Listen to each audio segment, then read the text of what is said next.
Welcome once again to Lehto's Law. Here's Steve Lehto. I was talking to a friend of mine the other day, and I mentioned a story of something that happened to me early in my legal career. And I realized I don't think I've ever done a full video on it. I think I've mentioned it before in passing, but I've represented hundreds and hundreds, if not thousands, of people with consumer cases involving cars. And a vast majority of them are lemon law cases. That's all I do right now is lemon law. I've been doing law for 32 years. And very, very early in my career, I bought a used 1992 IROC Daytona. And if you don't know what the car is, look it up. They're kind of cool. And I bought it used. And that's important to the story because I eventually wound up working out a deal where essentially Chrysler bought it back from me because it was so defective. And so people have said, Steve, have you ever had a lemon? Well, technically it wasn't a lemon, but it was as close as you could get with a used car. So I came back from California, started practicing law, and I traded in a car on this one, and it was relatively late model when I got it. So it's a 1992 IROC Daytona, bright red. And the IROC Daytona had a dual overhead cam, 16-valve engine called a Turbo 3, Roman numeral 3. And it was partially designed by Lotus. Okay, very, very cool engine. And so I bought the car with that engine and fairly low mileage when I bought it. And so it's still under the warranty from Chrysler. Extremely important to the story. So I buy this car. I'm driving this car. I can still vividly remember when it happened, where I was and everything. I'm driving down the road and the car dies. And the tachometer goes immediately to zero as I'm still coasting. And it's a manual transmission, so I very quickly put it in neutral and coasting along. And you know that if you're driving a car and the engine stalls and it's a manual, you can try popping the clutch to see if you can get the engine to restart. And I tried that, and it didn't do anything. And I noticed that the tachometer did not move. So if you were in a car and you did that, the tach should jump because although the engine's not running, it would be turning over. So I immediately thought, I think I broke the timing belt. And this car had a timing belt, not a chain, a timing belt. And that, of course, is part of the problem. And so I called and I had it towed to the local dealer. And I said, I believe it's got a timing belt broken. So there you go. And it's under warranty. So they replaced the timing belt. And by the way, I've often told the story about how I had to argue with these guys a couple of times when I'd say, the timing belt broke while I was driving. And they would write on the order, no crank, no start. And I'd say, well, no, I never even tried to crank it or start it. I was driving when it died. Yeah, but we put no crank, no start for the mechanic to start. I go, why do you just write down it's got a broken timing belt? Save the guy 5 minutes. No. No crank, no start. It's code. I'm like, okay, whatever. They put a new timing belt in the car. I start driving the car again. And I believe it was 2,000 miles later, but it may have been 4. But a substantially small number of miles later, I was driving along and it happened again. Driving along, boom, car dies, tach goes to zero. I'm still doing whatever I'm doing. One time it died on the freeway. I was doing 55, 60 miles an hour and it did that. And called the dealership, towed in, broken timing belt. Guy goes, I go, it's happened before. It's the exact same thing. I think it was 4,000 miles later. It happened a third time. And it was like clockwork, 4,000 miles. Like clockwork. It's breaking timing belts, snapping timing belts. And I asked the guy about the car, and the guy goes, well, it's kind of an unusual car. We don't see a lot of these things around. And it turns out they didn't build that many of them because it was the 1992 IROC Daytona with that Turbo 3 engine. I believe it was in the hundreds of vehicles they built that were equipped that way. Guys, we don't see them that often. And part of the problem is it's a dual overhead cam with a timing belt that's about yay long. It's just this monstrously long timing belt. And so I assume that had something to do with it. And so as a car guy, I'm thinking, well, the timing belts aren't bad. Maybe there's like a burr on one of the gears at the end of one of the camshafts or something, and it wears it out. But it happened, like I said, at 4,000 miles. So there was something inherently wrong with that engine. I didn't know what it was. So at that time, I dealt with Chrysler and an attorney that I got to know very, very well. And I called him up and I said, hey, I got a problem. I've got a Dodge IROC Daytona 1992. The thing eats timing belts every 4,000 miles. And he goes, oh, you're kidding me. I go, no. I go, I bought it used. I go, so it's not going to be a lemon. I said, however, and again, always try to think of a way to make the other side want to help you. I said, I believe it costs you guys a fortune every single time this happens because I bring it in under warranty and your guys spend, I don't know, 6, 8, 10 hours replacing that timing belt. I don't know, but it's something like that. I said, and if I keep this vehicle and it's still well within warranty and every 4,000 miles the timing belt breaks, you're paying for the towing and the new belt, and it's just going to happen again, happen again, happen again. I go, you guys are going to go broke fixing this thing. And remember, Chrysler went broke before. And he goes, so what are you thinking? Now, here's the deal. I didn't think I could get him to buy it back from me, literally, where they take the vehicle back and give me all my money back. I didn't think that was going to happen.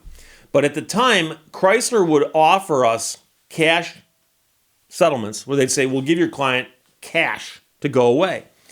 And they would often say, if your client wants another Chrysler product, we'll give them more, but in the form of a coupon, which is like a check that's good at a Chrysler dealer towards another product.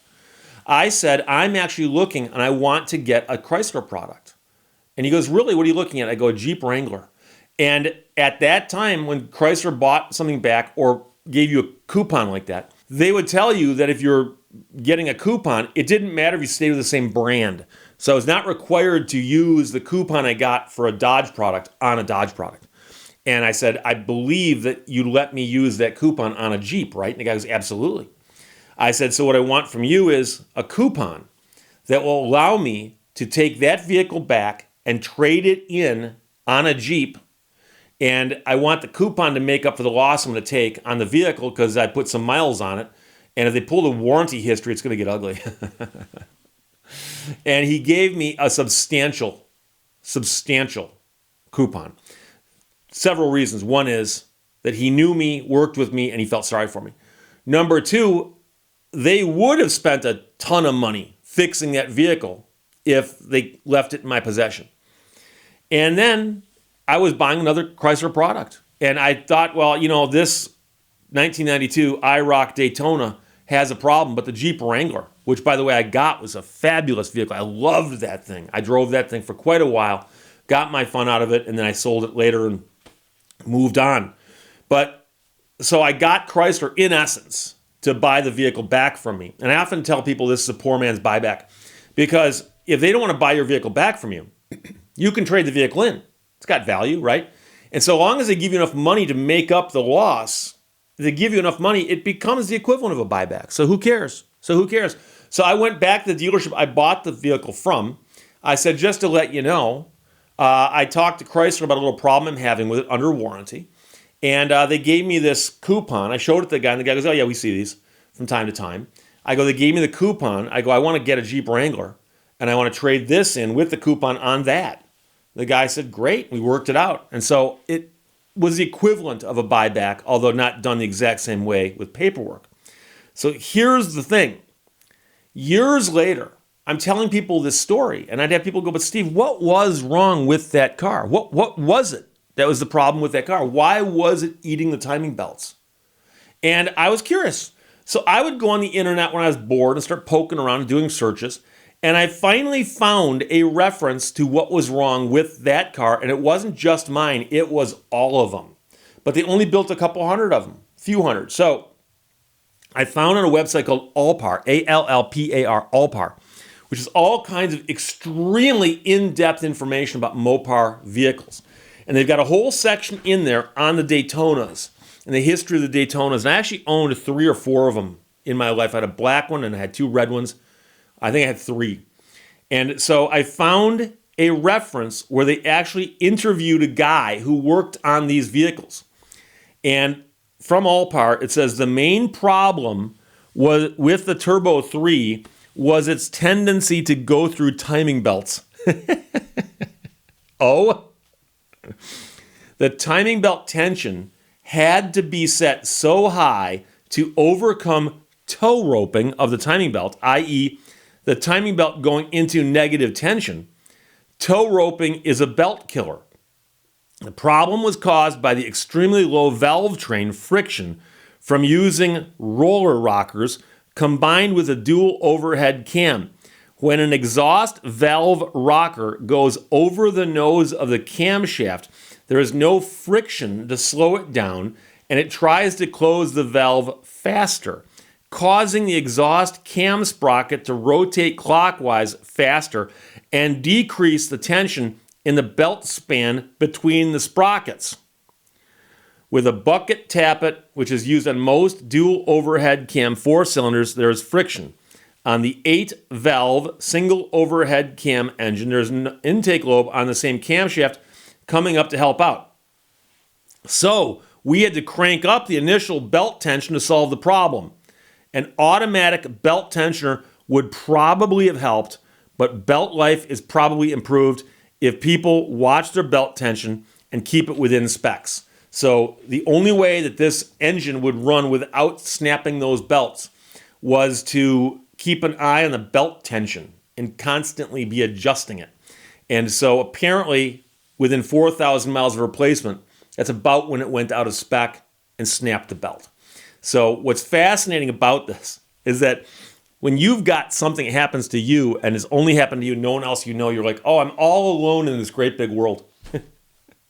And then you go and you find the All-Par site and the subsection talking about the Turbo 3 belt problems, and you're like, oh my gosh, these people know me.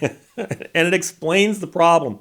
And it's not something I ever would have guessed. I suspected it had something to do with the fact it's a dual overhead cam because the belt was so long going around this weird circuit.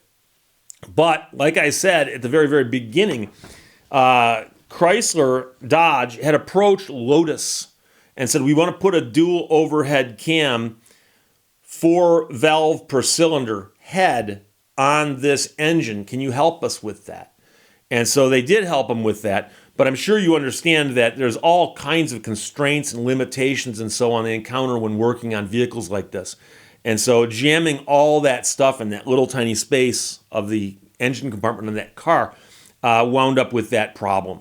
And I think those engines were only on the road for 1 year, maybe 2. But there's very few of them left. I was at a car show a few years ago at Auburn Hills at Chrysler's world headquarters, and I saw one of these cars in immaculate condition.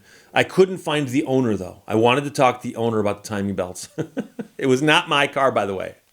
I'm pretty certain of that. But I suspect the vast majority of these cars are in junkyards now. But that's a story about how I got Chrysler, in essence, to buy back a used car from me, even though it didn't qualify directly under Michigan's lemon law. There you go. Questions or comments, put them below. Let's talk to you later. Bye-bye. Thank you for watching Lehto's Law. Be like a postage stamp. Stick to one thing until you get there.